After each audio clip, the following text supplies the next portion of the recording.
Hey there, Mark Brown. Every speaker wants to be on stage, and we know that marketing is important. Well, important to marketing is important to image. Definitely. And there is nobody better to talk about that than our friend, Jerry Metellus, celebrity photographer.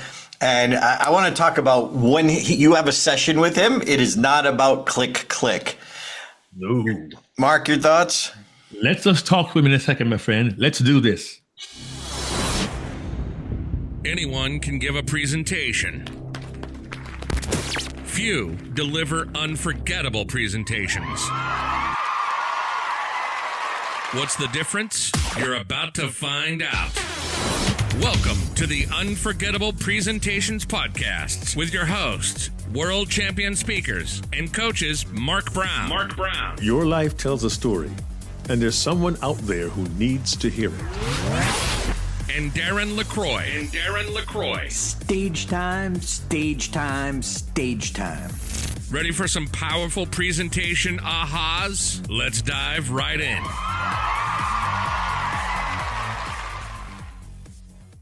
Hey there, Mark Brown. Whoa. Celebrity photographer, friend, fan, and oh my goodness, when you do a session with Jerry, he like dives into your soul, holds it up, and then snaps the picture. I don't know how else to describe it, but we have had him at our events in the past. We're bringing him back for Game Changers 2025.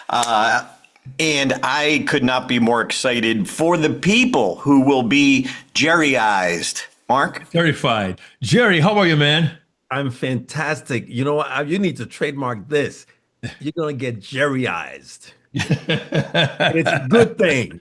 Oh, that's what Darren says. I always say Jerryfied, but not Jerry Curl. That's going way back. No. Back to the 80s. The 80s called. They want it back. I'm going to have to turn on the sound effects, Mark, if we're going to Well, I know. Thank you very much. Thank you very much, Darren. Good. It is good to see you, Jerry.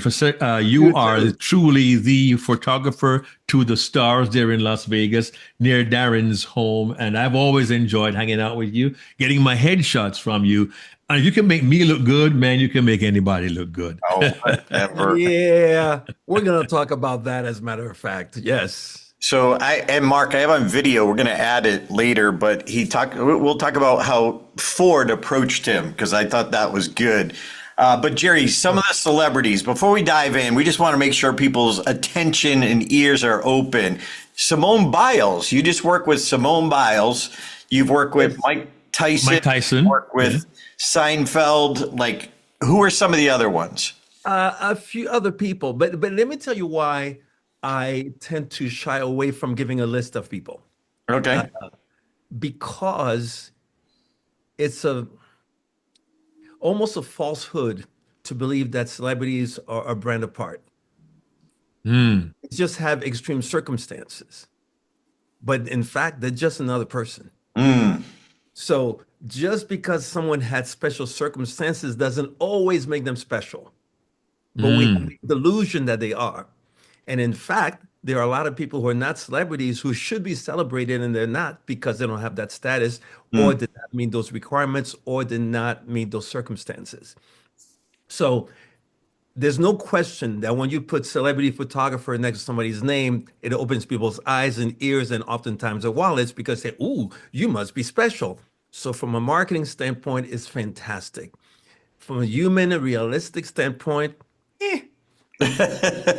Well, right now we're marketing you, so I'm going with fantastic. But then we're going fantastic. Now, here's the thing: am I a fantastic photographer? Absolutely, yes. Because I've honed my craft. There's no question about it. And because of the journey, it led me to have the trust of people who have very, very exclusive clients to invite me to the party, because I knew what I was doing and because I hold my craft. But I did not start with working with celebrities. In fact, I started working with castmates. So with a little background, I used to be on the other side of the camera. I was an actor, a dancer, et cetera, et cetera. In my first photos, I was living in Paris, France at the time. And my first photos were photos of my castmates, other dancers. So I would take the headshots and, for them to try to expand on wherever the contract was over, or while in the contract, still go do a little extra work here and there. So that was one. So I honed the craft by working with people who already were performing. But the interesting you find, that's where I say it's just humanity, because even people who are performers, oftentimes they're challenged when in front of the camera. They don't know what to do. What do I do with my hands? I said, well, what do you do with your hands every day? That you can talk about, that you can talk about publicly. So it's this notion that some way, somehow, the camera makes you someone different. And what I've learned through the years is all I do is amplify what already is. So when someone says, oh, you make me look amazing, I'm like, did I? Now, there's no question I have to know how to shine the light on somebody. I have to know how to direct them to bring them out of their own shell, without a doubt. And that's, I think, where the biggest challenge is we're all trapped into our mind, into something we believe either that we're supposed to be, or that we're trying to please the people pleaser. Anybody try to please others? So we show up in a way that's not congruent with who we really are, right? And so where I'm good at is to make people drop the mask and show up. And I want to say you have a knack for capturing their amazing. Thank you. Have a way to bring out their amazing and their naturalness and then just capture it. I mean, it's, ugh. Did I ever tell you where that came from? No. I'm sure I must have told you.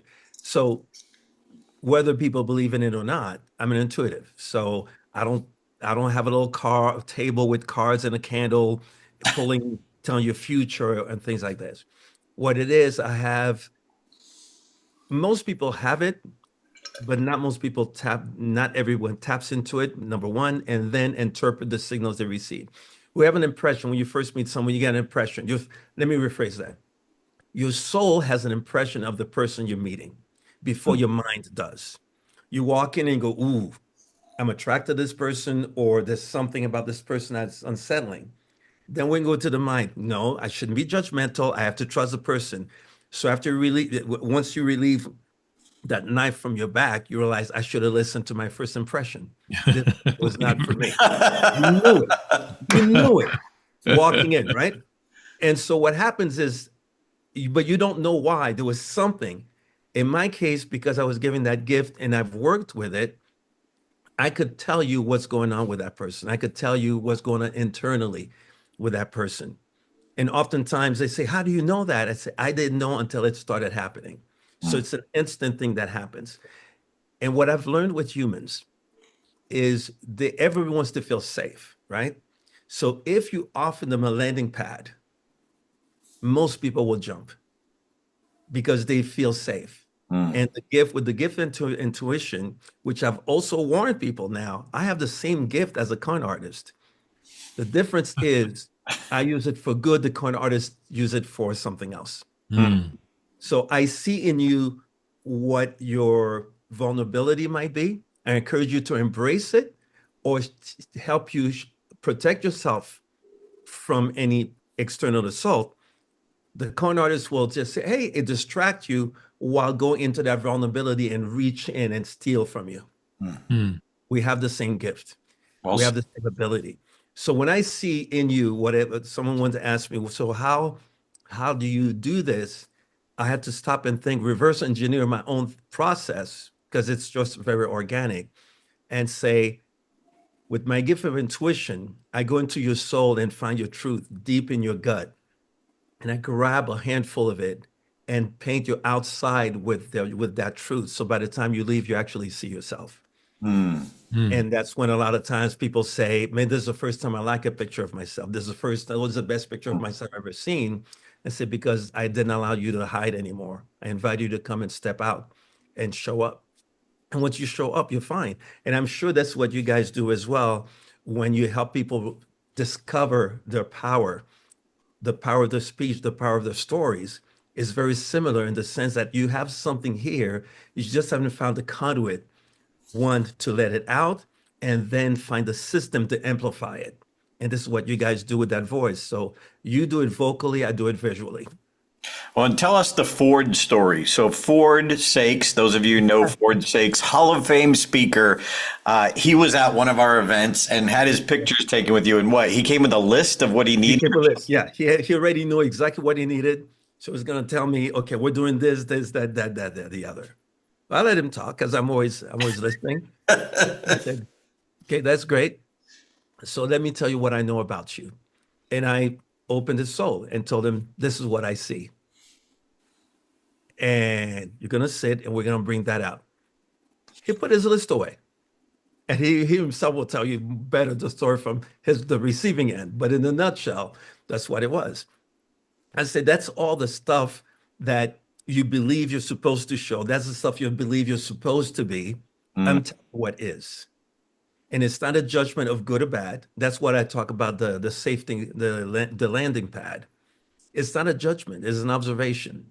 In fact, funnily, I'll say to someone of mine, you look great. And they say, oh, thank you. I said, it wasn't a compliment. It was an observation. This is what you have, and this is what it is. So with Ford, he'll tell the story of how he just ripped the list away, threw it away, and he loved the outcome. Because it's not about what you plan on doing, it's what happens in the moment, and you show up. And he said that was his favorite picture, right? Correct. Nice. I think he's still using it. I don't follow people much, but I believe it's still, last I checked, it was still using it. Thank you, Jerry. Now, I know as presenters, we're often told you've got to get your marketing materials right. I work with a couple of different National Speakers Association speaker academies, and they're told to get your one sheet, to get your headshot, to get your bio, to get all of these things. And the headshot piece becomes very critical. Yes. My chapter in Georgia, they have an academy showcase, and they come dressed, they get makeup on, we get a stage with lights and backdrop, a beautiful studio, and they get 3 camera shoot video of their presentation.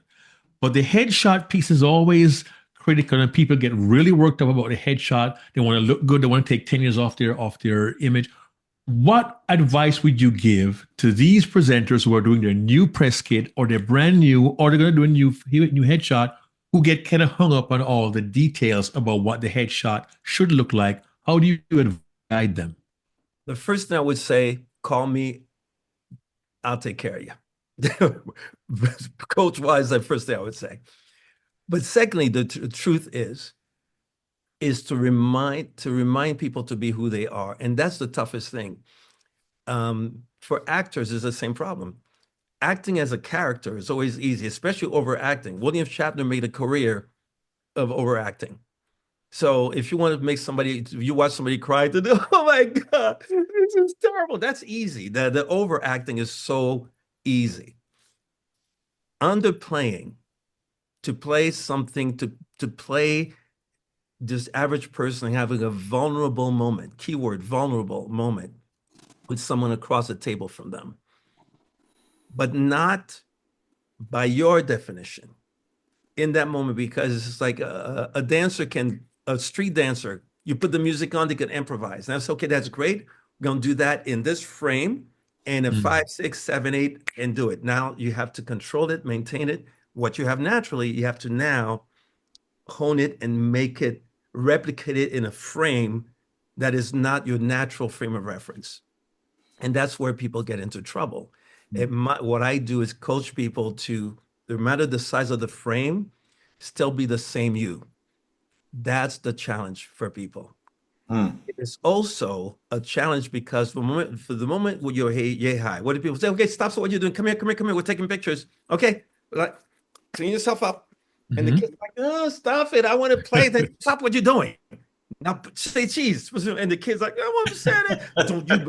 You better wipe that off your face. You're trying to make the kid who's not miserable, who's upset, put on a fake smile. So most of our lives, the moment a lens is pointing at us, we become fake. We try to give something that we believe we're supposed to give. We try to give a smile. We try to give something when in fact, 2 minutes before, you were talking to your friends and were naturally laughing, naturally engaged, And suddenly they put, okay.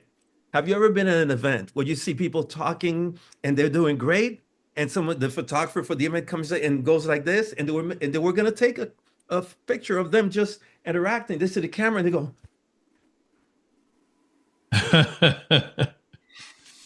and they try to give something. Yeah. Don't ever do that again, Mark Brown. Don't you ever do that. And we're on video too. That's terrible. I know. I shouldn't do that. Don't do that fish lip. No, no. And so what happens is the moment people see a camera, they often forget who they are. Want to become something else. They pretend. Exactly. Yeah. And suddenly they forget. Like I'll tell somebody, cross your arms. I don't want to cross my arms. I'm like, you've crossed your arms before. Just cross your arms. Don't have this notion there's got to be a photographic way of living. There's no photography of living. It's just living. So that's the long way to answer your question. Just live. When the lens coming at you, even though I'm gonna do a shoot, you're not getting shot. You're not gonna die. Just live. So if you're coming to Game Changers, we're going to have Jerry there joining us. Reach out ahead of time, see if we can pick a slot for you, because he's going to be working on the side. So if you're coming to Game Changers, reach out to us, and it will definitely be worth your time. Jerry, Mark will sign up. My hand is raised already, so I'll do that. We can't do your Thai food this time, Jerry. We can't do our Thai dinner this time around. We'll see. I don't know. I'd love to. We'll figure it out. We'll figure it out. Hey, if nothing else, Uber Eats. We didn't have Uber Eats before. There you go. Now we can go to the Thai food. Let the Thai food come to you. And the coconut juice with the pulp in it, right? Coconut water. Now. There you go. Come on now. Inside joke, friends. Jerry, one more thought for you, a question for you regarding the whole process of the value of the headshot. In your experience, particularly with people who are on, in public eye, speakers, trainers, actors, and so on, do we place too much value on the perfect headshot? And I ask because you always have us goof around and do silly stuff as well as the, formal headshot. How can we relax more? Because we want to get that shot. Is there a way to sort of breathe or think, or what do we look at, the lens, look at you? How do you make us feel more comfortable in the moment? One tip for us. So the first thing is to redefine the perfect headshot. What is a perfect headshot? And so when we have to decide it, we mess it up. So in the conversation so it's how you feel about yourself, how people feel about you, how you show up based on that belief, and how people perceive you as you show up. All this combined makes it so. Oftentimes in a session, I would tell the person who's insecure, I say, do you realize that the entire universe, not just this planet or solar system or galaxy, across the entire universe, potential of trillions of potential living beings, only one person sees you the way you see yourself. You. So if everyone sees you as okay, who are you to believe that they're all idiots? You're the only one who truly knows, I look terrible. And I said, you look fine. And from this notion, we're constantly self-critical. And we project that. They say, no, I'm not this one. And we feel we have to get that perfect thing. I would ask someone, if I'm shooting a magazine cover, how many shots do you think I'll take? I'm talking full session with the hair and the makeup, the full production. So we've had the best clothes, the best hair and makeup people, the best lighting, the best of everything. And in spite of that, and we're talking about a model who's picked out of hundreds. So maybe 10, how about 300? 300 shots. You use one photo for that cover. I mean, you could mess up at least 200 times. But the key is, and the same, I'm sure you confront the same issue when you're coaching your clients. The biggest challenge is to dare, to try. And your concern is you're going to fail. I say, well, you didn't fail, it was a fall. It's not a fail. What happens in a fall? You get back up. A fail, you may die, but you're not going to die. You're fine. And in that notion of that perspective, you're the only one who sees yourself that way. We typically, because that's human condition, we hold on to negativity much quicker than positivity all day long. Right? Stay positive. I love it. Stay So positive. it's about that. But I hate myself. Why? Everybody else loves you. Why would you? And so to embrace whatever is, because the fact is that face you have is the only one you have. Make the best of it in that moment. Bring the joy find the joy somewhere. Find it, whether it's in the reflection of someone else's eyes that's across from you, and then you inject that in the side of your brain and carry that mirror around. That, you know what? I'm okay. I do look fine. Because typically what people do in a photo, they go like this. Big question marks in their head. And the key is to eliminate those question marks. Because you don't, when you walk in the store, you don't, when you go and see your kids, when you see a loved one, you don't go, oh, I'm looking okay before I hug this person. You don't do all that. You just show up. Yourself. That's it. Love it. Love it. Love it. Thanks so much. So what would you recommend? So if you can, and you're listening to this, hey, join us for Game Changers, sign up for a session with Jerry. If not, go to Jerry Metellus, METELLUS.com, Jerry with a J, JerryMetellus.com. Check him out. For those of you watching the YouTube version, I'll kind of show you the amazing pictures. I mean, just the pictures on your site that, wow, pretty amazing. Thank you, sir. Check, fly to Vegas, do a session with him. I've done several sessions with him. He's got an amazing studio here in Vegas. But let's say they can't, or they're trying to find someone local because they're cheap and don't want to get on a plane. But let's just say, what advice do you have for finding the right photographer? Because there's so many out there. I'll just get a wedding photographer. They know how to snap a picture. Actually, first, talk about, you said something brilliant to me that, hey, with iPhones now, everyone can take an amazing picture. However, well, is your soul showing? Because part of the issue is the picture telling your story. That's the bottom line. So technically speaking, you took a click and you got the picture, right? You're so focused on looking at yourself, oh, this one's decent, but you're missing all the elements. There's a dog peeing on a fire hydrant in the background. There's a branch from that tree behind you sticking out of your head, but you're so focused on looking at yourself that you miss those details that other people will pick on. So there's a lot of distractions that take away from you.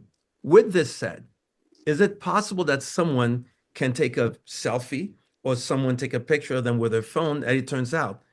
Is it absolutely possible? But that's you might as well come to Vegas and gamble. Because if that picture is going to be representative of you, why should you just take such a chance?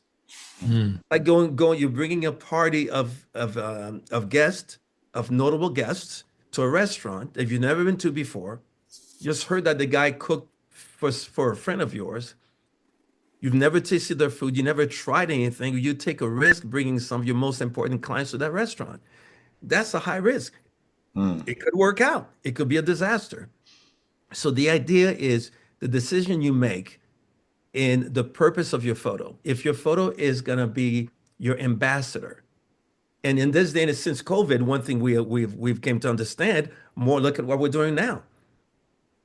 6-7 years ago, this would not have been common. Zoom through and visual communication from across the world is very much the thing. Some people don't like to be on camera. Sometimes they're busy doing other things, even though they're present in the conversation. They have a placeholder, and that placeholder is your ambassador, is your representative. What do you want that placeholder to say about you? And so if it's not something strong and solid, you diminish your brand to a certain degree.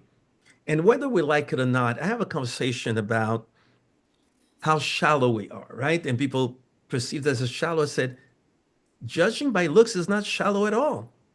It's natural. That's how we mate. That's how the animal kingdom proceeds. You make a decision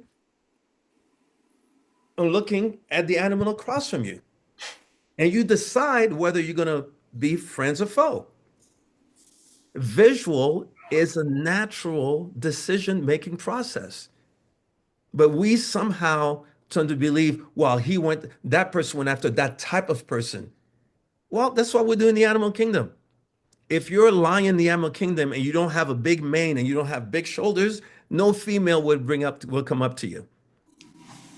It's plain and simple. So in the human kingdom, if you're out competing, you have to show up strong or you will never be an alpha. It's not complicated. It's very basic.